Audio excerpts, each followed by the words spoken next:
नमस्कार, मी शीला पाटील. शिदोरीमध्ये आपले स्वागत आहे. आज आपण पाहणार आहे संक्रांत स्पेशल भाजी, भोगीची भाजी. थंडीच्या दिवसामध्ये ज्या ज्या भाज्या उपलब्ध होतात त्या सर्व एकत्रितपणे करून ही भाजी केली जाते. चवीला खूप छान लागते. भोगीची भाजी करण्यासाठी मी इथं पावटा, मटार आणि ओल्या हरभऱ्याचे दाणे घेतलेले आहेत. कांदा, वांगी, गाजर चिरून घेतलेलं आहे. शेंगदाणे घेतलेले आहेत आणि कांद्याचं पात चिरून घेतलेलं आहे. आपल्या आवडीनुसार यामध्ये भाज्या कमी जास्त करू शकता. जाड बुडाची कढई गॅसवरती ठेवायचं आणि त्यामध्ये थोडंसं तेल घालायचं. ह्या भाजीला थोडंसं तेलाचं प्रमाण जास्त लागतं म्हणजे भाजी छान होते. इथं 2-3 चमचे मी तेल घातलेलं आहे. तेल आता थोडंसं तापायला ठेवलेलं आहे. तेलात तापलेलं आहे त्यामध्ये अगदी थोडंसं मोहरी टाकायचं. मोहरी तडतडू लागले आता गॅस मध्यम करायचा आणि त्यामध्ये हिंगपूड छानसं फोडणी व्हायला पाहिजे. छान त्याची हिंगडीचं छान आहे. आता त्यामध्ये पावटा पाण्यात स्वच्छ घेऊन सर्वात आधी पावटा घालायचा म्हणजे छान पावटा शिजतो.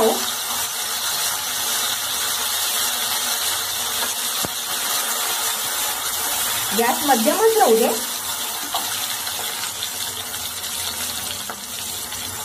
त्यानंतर गाजर हे सगळ्या भाज्या स्वच्छ पाण्यातनं धुवून घ्यायच्या आणि मग वापरायच्या.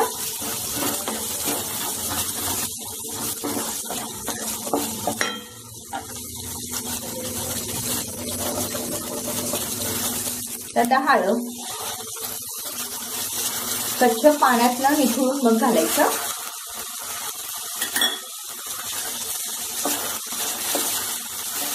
त्याला छानसं परतू द्यायचं त्याला.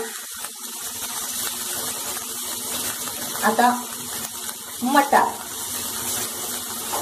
बरेच जण मटार नाही घालत, नाही आवडत नसेल तर नका घालू.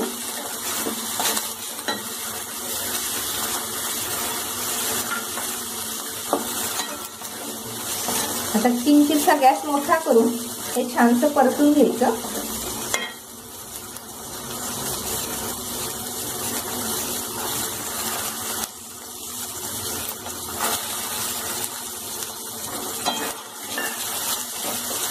ह्या भाज्या छानशा परतल्या गेल्या पाहिजे तेलात म्हणजे ही भाजी छान लागते. कोणतीही भाजी जर तेलात खमंग परतली गेली तर त्याची चव त्यात उतरली जाते आणि चव छान येतो भाजीला. त्यामुळे हे परतून घ्यायचं. तर हे थोडंसं परतल्यानंतर त्यामध्ये वांगी घालायचं. हे वांगी पण पाण्यातच कापून घालायचं म्हणजे काळं पडत नाही. आणि गॅस आता जरा मोठा करून हे भाजायला सुरुवात करायचं.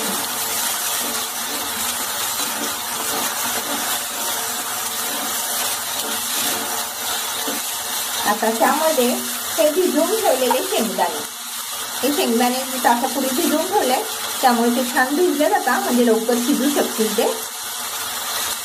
ह्या भाज्यांचं प्रमाण असं काही स्पेसिफिक नाहीये. आपण आपल्या आवडीनुसार आणि जे भाज्या उपलब्ध असतील त्या घालून करायचे. म्हणजे परतणं मात्र छान व्हायला पाहिजे. आता हे परतूया आपण थोडा वेळ.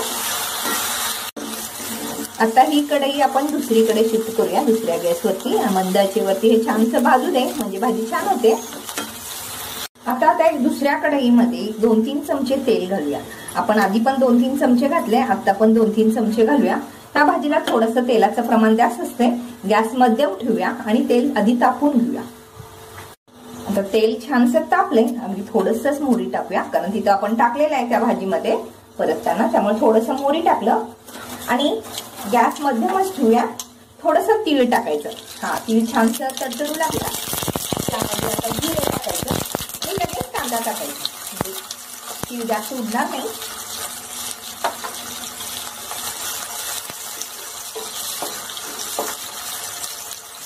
छानसं परतायचं. कांद्याचं पात मधला निम्मा कांदा पात यामध्ये घालायचा आणि निम्मा ठेवायचा शेवटी सर्व करताना घालायला.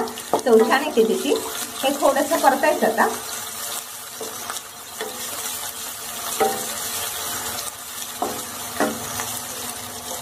कांदा थोडासा परतला गेल्यानंतर त्यामध्ये आलं लसणाची पेस्ट, आलं लसूण आणि मिरची जे आपण घेतलं होतं त्याची पेस्ट करून घेतली आणि ती पेस्ट छानसं परतायचं. परतणं महत्वाचं आहे ह्या भाजीमध्ये. मध्यम मंद आचेवरती छान भाज्या परतून घेतल्या, चव छान उतरते त्याची.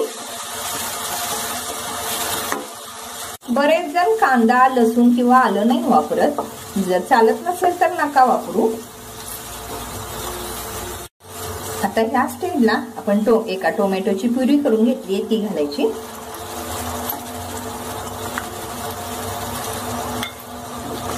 मध्यम गॅसवरती हे छानसं शिजू द्यायचं.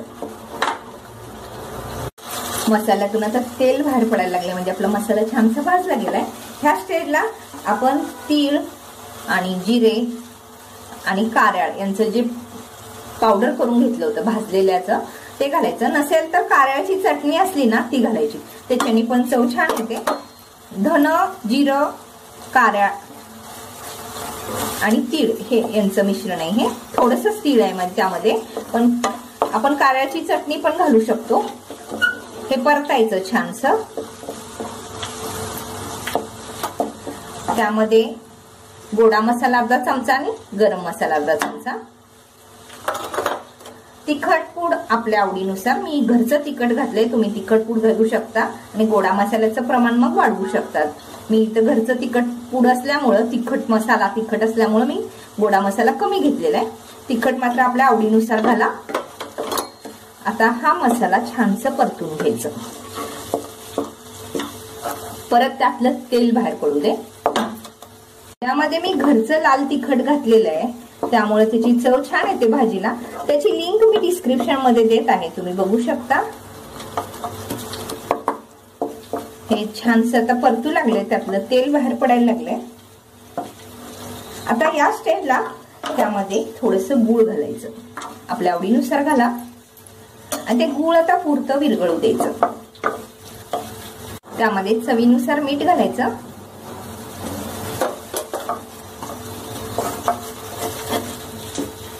आता आपण भाजलेल्या शेंगदाण्याचं कूट आपल्या आवडीनुसार, जेवढा दाटपणा आपल्याला हवा तसं त्यानुसार घ्यायचं. मी इथं 2 मोठे चमचे घेतलेले आहे. आणि शेंगदाण्याचं कूट आणि तिळाचं कूट, भाजलेल्या तिळाचं कूट, त्याच्यामुळे दाटपणा येतो. आणि हे पण त्या मसाल्यासोबत परतून घ्यायचं. सगळा मसाला एकसारखा होऊ द्यायचा.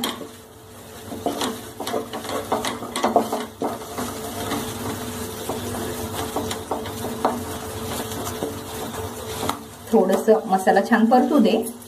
जरी जे आपण हे सगळ्या भाज्या परतायला ठेवल्या त्या छानशा भाज्या आता परतल्या गेल्या.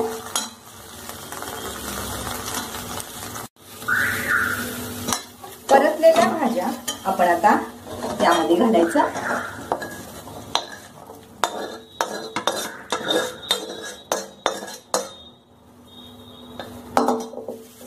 सगळं छान हलवून घ्यायचं. शेजारी एका पातेल्यामध्ये आपण पाणी तापवायला ठेवायचं. ह्या भाजीला उकळलेलंच पाणी घालायचं, म्हणजे भाजीला चव छान येते. मसाल्यासोबत ह्या भाज्या पूर्ण भाजून घ्यायच्या, म्हणजे त्याची चव छान लागते. आता एक 5 मिनिटं त्याला भाजू दे छानसं. त्यातलं तेल सुटू लागलं की मग त्यामध्ये पाणी घालायचं, म्हणजे भाजीला चव छान येते. बघा मसाला छानसा परतलाय, त्यातलं तेल बाहेर पडायला लागलंय, म्हणजे आपली मसाला छान भाजला गेलाय. आता शेजारी जे उकळलेलं पाणी ठेवलंय ते आपण जेवढा आपल्याला दाटपणा किंवा घट्ट हवं त्यानुसार घालायचं.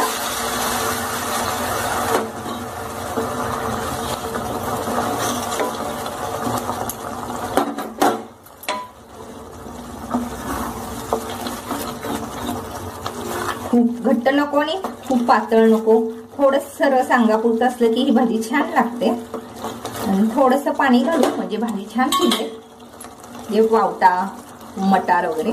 आणि हे एक 5 मिनिटं त्याला शिजू देऊया. झाकण लावून त्याला एक 5 मिनिटं शिजू देऊया. 5 मिनिटानंतर भाजी छानशी शिजली, वास मस्त येतोय. वाव मस्त. हे बघा थोडंसं रस, जर आपल्याला अजून घट्ट हवं असेल तर अजून थोडं जास्त वेळ शिजवू शकता तुम्ही. मला थोडंसं याच्या सोबत रस असलेलं आवडतं, त्यामुळे मी अशा पद्धतीनं करून घेतलंय. आता आपली छानशी भाजी तयार झाली आहे. यावरती कोथिंबीर, कांद्याचं पात आणि सर्विंगसाठी चेरी टोमॅटो. या पद्धतीनं करून बघा आणि त्याच्या प्रतिक्रिया आवर्जून कळवा. थँक्यू.